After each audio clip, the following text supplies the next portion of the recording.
Welcome to the Real Academy, brought to you each Saturday at 10:30 a.m. Eastern Standard Time by the Resilience DoctHers, Dr. Sheikah Houston and Dr. Tammy Taylor, best-selling authors, consultants, and speakers of Create and Educate LLC. Create and Educate LLC is an educational consultant and literary firm that provides professional development to schools and community. Their goal is to transform organizations with the REALL resilient framework used to increase their school report card grades 2 and 3 grade levels in 1 year. REALL stands for Respect, Excellence, Accountability, Literacy, and Leadership. This framework is used to coach leaders and teachers and build student efficacy while putting systems in place that aligns the work of the school improvement, making the process manageable. When the work is manageable, teachers and leaders don't stress out or burn out. The Resilience DoctHers. Alignment systems are designed to help schools evolve and grow, all while instituting protocols and processes designed to promote collaboration and collegiality. The implementation of the alignment framework prevents some of the most common problems in education, where leaders sometimes aren't sure where to start, or in our new age of educating, leaders need a trusted sounding board that allows them to be vulnerable and transparent, preventing loneliness at the top. The framework doesn't just help leaders, but also prevents teachers from burning out from too many initiatives and embracing teachers as they are the experts. Finally, the framework extends to the children, helping them get engaged in school and solving a nationwide problem. Alignment systems are frequently referred to as a key element of success in the improvement process.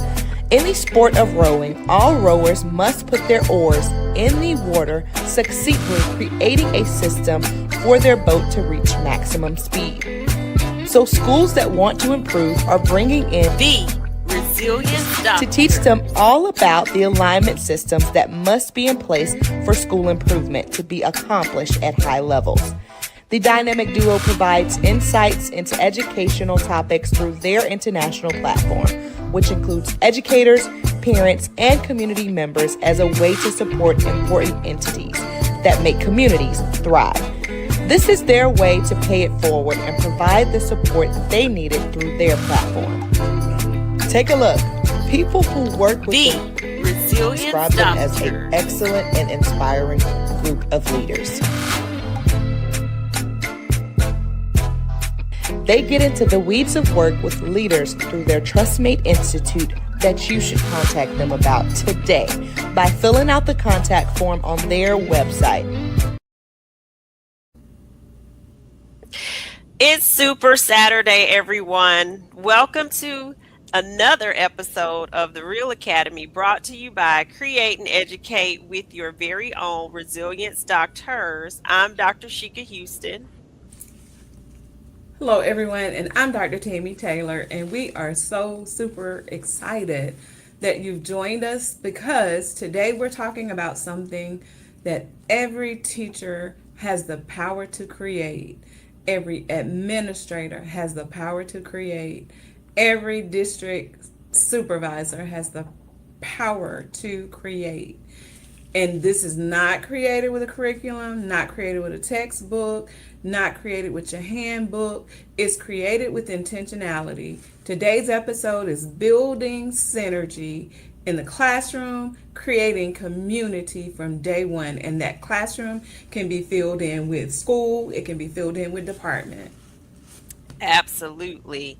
And this is our 260th episode. And you may be wondering, if this is your first time joining us, who are the Resilience DoctHers? And we are definitely glad that you asked. So together we are former teachers, assistant principals on my end, principals, district level leaders, best-selling authors, children book authors, speakers, and the co-founders of Create and Educate. After we improved our school report cards with our dynamic teams 2 and 3 grade levels in 1 year, other people began to ask what we did differently.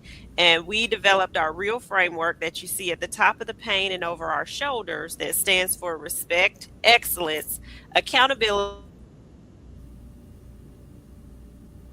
literacy, and leadership to be able to answer that question. So, what do? We transform schools from the inside out by aligning people, culture, and systems. And through the real framework, the Synergy Lab and proven school improvement systems, we help leaders build resilient schools where students thrive and educators love to work. Absolutely, Shika. And if you are not able to bring us into your school right now, we're still committed to bringing school improvement to you every single week through our Fantastic Four PD. Our PD network is something that we've committed ourselves to, and we only want what's best for administrators across this country, across the world, because what we want to see is the impact that this level of professional development has on students and on teachers and on administrators. And we've already impacted over 300,000 educators and approximately 7 million students. You can join us every Super Saturday beginning at 10 a.m. with Principal Sean Hurt, who is our brother in the work. Shika and I follow in the Real Academy at 10:30, and then we're followed by the GOAT, our mentor, the leader, Principal Rudy Kafele, and he brings the AP and New Principals Academy to you every Saturday at 11 a.m. And please don't forget the PGP podcast on Sundays with Dr. Marty Moreno and Principal Josh Tovar. Absolutely, Tammy. And if you haven't already done so, please like, share, subscribe, make the comments, send the stars, do all of the things that the platforms do. And we say please and thank you. And normally, of course, we would do our real fam shout outs right now, but we are pre recorded. We're actually in Detroit, Michigan, getting ready to host a retreat. So we are very excited about that. And so if um, let's see. So let us know what kept you resilient in the work this week. Just go ahead and list that in the comments. What kept you resilient in the work this week? And we'll go to announcements instead. And we do have a few.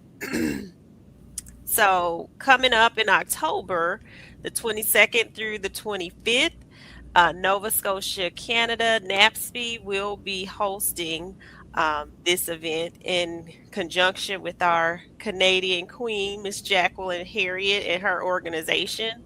And so we will also be speaking at this event. We're very excited about that. They are registering people. If you would like to attend, please come on and join us. We have Coach Fest coming up in November. We will be presenting on case study coaching. So, this is a form of coaching, a different approach that sometimes is a little bit more digestible for people when you may be experiencing some resistance. And if you haven't checked out Parents Are First Teachers, do that on WGCD Radio on Wednesdays at 7 p.m. And be sure to pick up your copy of Amir's Awakening if you haven't already. And coming soon, Elizabeth and Isabella, Are You Still Fighting? So that will get us through the announcements. And now we are going to get started. Yes, and typically, guys, this would be the time that we shout out our real fam. And because we are pre recorded, we're not able to do that this morning, but we want to say thank you for joining us this morning, and thank you for going back and listening and send your prayers. We are excited about our work this morning. So let's think about your favorite teacher. Think back to your most favorite teacher and think about why that individual is your favorite teacher. And honestly, if you think back and are honest, it's probably not because they had the best worksheets, right? Or because they had the nicest looking classroom, although that is very important. It's probably not what made them your favorite teacher. It was actually because of how they made you feel. You felt seen, you felt heard, you felt safe, you felt like you belonged in that space and loved being there. Absolutely, Tammy. I can remember my favorite teacher. One of them was Mr. Worthy, and you absolutely felt like you belonged in his class.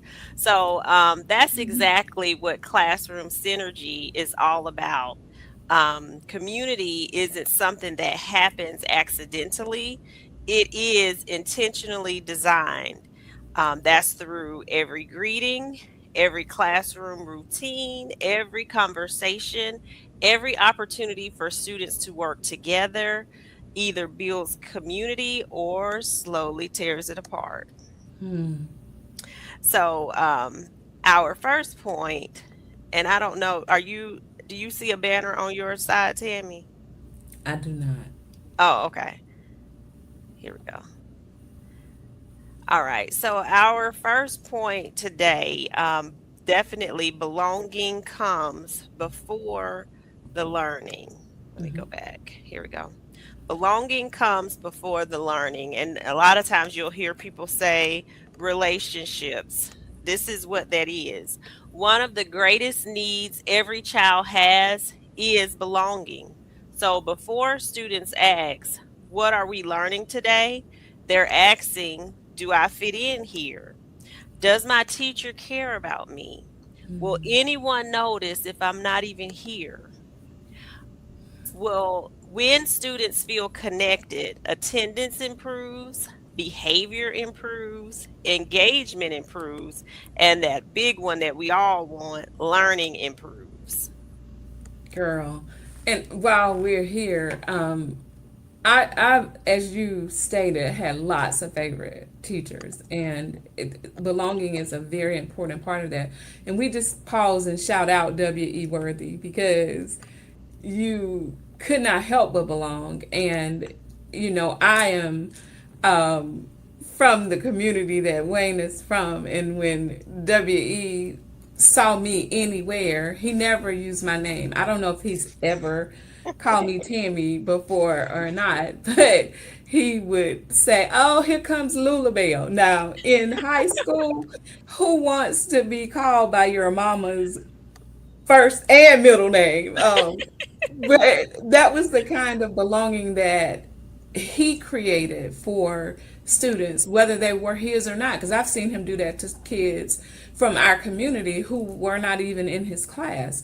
So Mhm. I say that to say, back to what you were saying, Shika, if we do those kinds of things, and it's like you said before, relationships come in all kinds of formats, but if you create a situation where children feel safe and feel like they belong, feel like you care, you are so spot on when you say, is anybody worried that I'm not at school? Mhm. Nope, I took attendance and Tammy wasn't there. She wasn't there Monday. She wasn't there Tuesday. But she showed back up Wednesday. Did anybody even ask, were you okay Monday and Tuesday? It's just those small things that make us, as educators, invaluable in the process of helping kids to feel like they are a part of what's happening at school. Children don't learn their best in classrooms where they don't feel like they exist. It's the bottom Mhm. line. They learn best, as you said before, in situations where they feel like they really truly belong. And I'm just going to talk just a few minutes about our point two is creating classroom traditions because every class should have them, whether that is a morning greeting. And I know everybody in the world has seen, what's the guy's name that we saw at the conference who has his own unique greeting for each student that comes in every day? Yeah, I don't remember his name, but he's from Charlotte, North Carolina, and he definitely has his special handshake that he does. I think it was on Good Morning America. Yes, and I say that to say you might not be as cool as him and can create a handshake for every child that's different. But I've seen and I've used in my own classroom because what I love about the way that he personalizes it is he gives each kid what they want. Because honestly, you have to be mindful. Some kids aren't huggers, so you can't say, well, I'm gonna give everybody that comes in the morning a hug. And I know this is probably more elementary, so don't high school people be hugging your kids when they come in, because that probably is not appropriate at that level. But for little ones, we do often greet children with a hug because that makes some children feel safe. They've just gotten out of the car with a parent. Some of them are having a little bit of anxiety about separating. And so you want to comfort them, but just be mindful that not everybody wants a hug. Some people want a high five. Some people want a fist bump. Some people want a handshake. Some people just want you to say good morning and let them keep going. So just be mindful though. But those morning greetings are very important, and please don't forsake them, because sometimes all a child needs to get their day going on the right track is someone to recognize them and see them first thing in the morning because they didn't have the best morning at home or the best morning getting out of the car. So just be mindful of those kinds of things. You need to have some kind of celebration rituals, whether that is celebrations for milestones that are happening in your classroom, or if you have celebrations of classroom traditions, or be careful with the holidays because not everybody celebrates the holidays in the same way. So just be mindful that you can create celebration rituals around things that don't involve things that are going to offend anybody. Also, class cheers. I love this. This is a very important part of AVID. And when you are creating that synergy, we didn't just have class cheers. We had grade level cheers. We had school cheers. Again, helping kids to feel like they belong. And birthday recognitions, again, just be respectful of the fact that some cultures, some religions don't celebrate birthdays. And if they don't, celebrate that child in a different way. And just make sure, again, that you, in order to do this, that you know who you're working with. Student shout outs are very important. I've heard she could talk about how her staff looked to her to see when they were going to get shouted out in her newsletter. Those kinds of things are very, very important. And so, student shout outs, teacher shout outs, even parent shout outs, weekly celebrations. We made it through another week. We got freeze pops for a celebration, popcorn, whatever that looks like. A few minutes of extra recess. Principals, you got to be flexible. Let people create these celebrations in their room that help their children to feel safe and belonged. The other thing is that you have to remember when you create impactful celebrations and classroom traditions, these things become the heartbeat of your classroom community, and it creates the synergy that we're talking about today.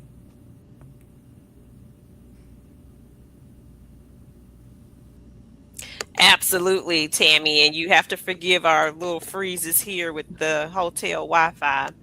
But I'm glad you brought up that newsletter because I would also in that newsletter put the birthdays of the staff members. And for our news program, we always created a slide for the month celebrating every student's birthday in the school. So, like you said at the beginning, there's ways for leaders to create synergy as well as classroom teachers. So, students love consistency. Traditions communicate that this is our classroom, this is our family, and this is our community. And when you ask teachers or students sometimes what they love about certain schools, a lot of times that family feel is one of the things that you hear a lot that people like. So anytime you can create that feeling for people, that is definitely something that they'll remember. So, point three, let me get to the banners. Every student needs a role.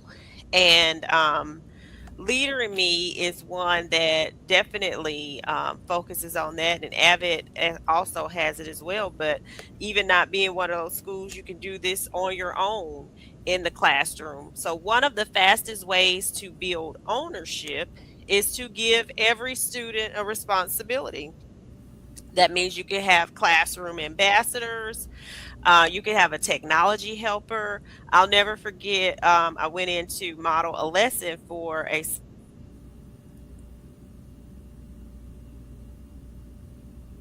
teacher, and freezing every yep, it did freeze. I went in to model a lesson for a science teacher, and one of the first things I asked before I started teaching the lesson was what everybody wanted to be. And so one of the young men said that he was a YouTuber. He was already making money as a creator. So I made him my technology helper, and the teacher said, "Oh, no wonder he's so good with technology. He didn't even realize that that was what he wanted to do."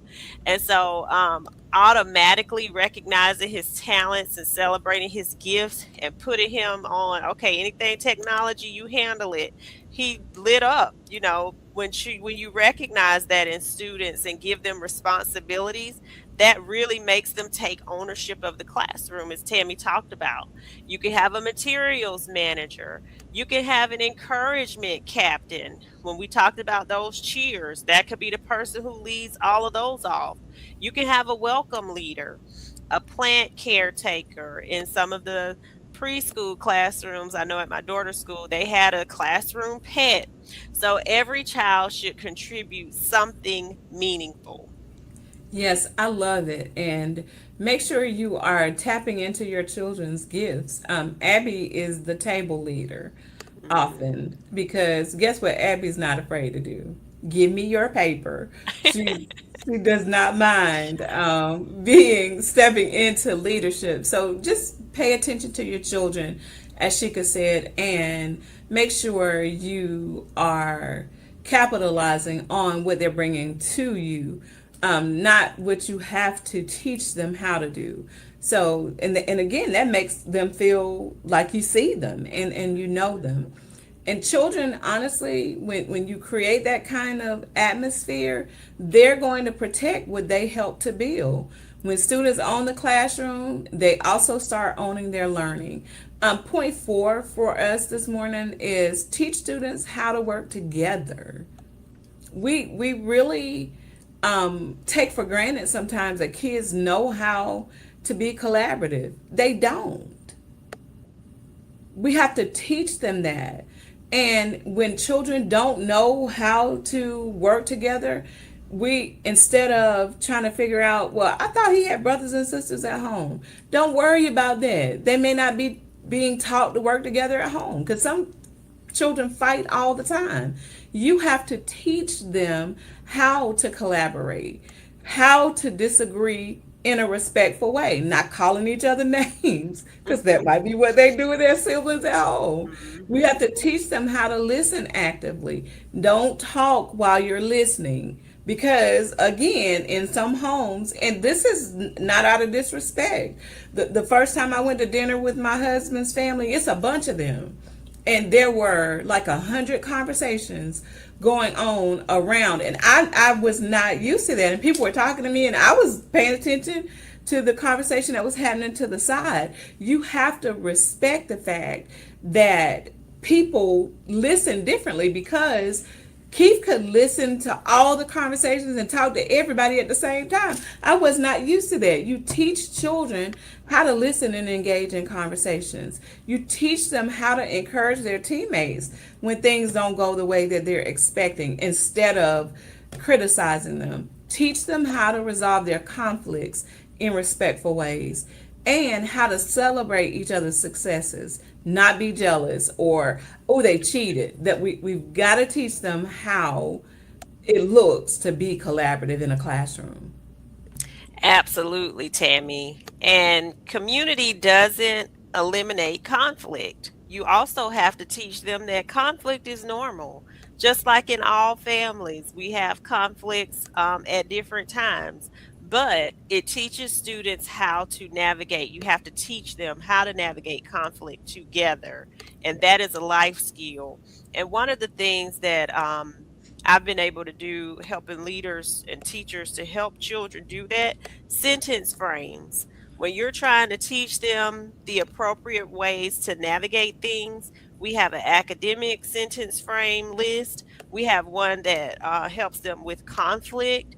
We have one that helps them to be more assertive. So there's multiple ways that you can help children through what they need to navigate.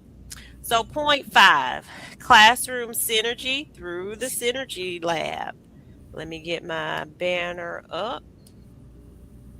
And so this is something that we could definitely help you with through our Synergy Lab. So students are more engaged when they understand themselves, and that's what the Synergy Lab is all about. It's our awareness framework. So they become better classmates when they understand others. And our students' experiences help children discover their strengths, their communication styles, their emotional triggers, their gifts, and their role within the team. So if you contact us about the Synergy Lab, we can definitely bring it to your area. The shout out to Allenwood, they really enjoyed the Synergy Lab that was brought to their school. Love it. I'm excited about all that we have going on. Just y'all imagine every student walking into your classroom believing I have something valuable to contribute today, and it's going to be appreciated. That's the energy. Absolutely, Tammy. And as we do every week, we are going to align to the framework. So, when we're talking about the real framework with two L's, we're talking about respect, and we're still talking about building that classroom synergy. So, every child deserves to feel seen, heard, and valued or loved. Excellence. Great classrooms intentionally develop both academic excellence and strong relationships, and you really can't have it without those relationships. Accountability. Students take ownership when they know they are an important part of the classroom community. Literacy. Teach students to read emotions, relationships, and group dynamics, not just books. And then leadership. Every child has the capacity to lead. We are all leaders, especially leaders of our own lives. So when given the opportunity to contribute, they definitely will. I love that, Shika. And here's our reflection for you today. Ask yourself, if a new student walked into my classroom tomorrow, how long would it take before they felt like they belonged? If Mm. the answer isn't immediately, then there's some room to build more community in your classroom. And leaders, ask yourself that question too about when teachers come into your building. I'll never forget when one of the new teachers came in and said, no one greeted her. She asked about some keys and got barked at. Make sure everyone knows how to receive people, especially new people in your building, so that it goes well. I'm glad you said that, Shika, because one time, and this is when I changed the way that we onboard people at our school. Hmm. I had a teacher who was new to, she wasn't new to teaching, but new to the school. And before the end of the first day, she had come to me and asked, Miss Taylor, do you mind being a reference for me? I said, a reference for what? Wow. She already thought this is not going to be a good fit for me. So I had so much work to do to figure sort through that and figure it out. Now she actually is still there, so it Yeah. isn't like she left, but that is what Shika is talking about. You have to make sure that we're making people feel like they're a part of the team. Exactly. So strong classrooms don't happen because of better seating charts. Now that ain't gonna hurt nothing, Girl. but they happen because teachers intentionally build community, and that's exactly what we help you do at Create and Educate. Yes, we tonight um, are going to be flying home, and we hope that you all have an opportunity to watch this and rewatch it because this is a very important part of making sure that children are able to be successful and thrive, as Sheikah said. And just remember, y'all, that we are the Resilience Doctors, helping you to create and educate so that you can thrive. Absolutely. And check out Principal Kafele next. Make sure you join Josh and Dr. Marty Moreno on Sunday and right back here on Super Saturday, starting off with Principal Sean Hurt, yours truly, Create and Educate, and Principal Kafele make up Super Saturday. Have a great rest of your Saturday, everyone.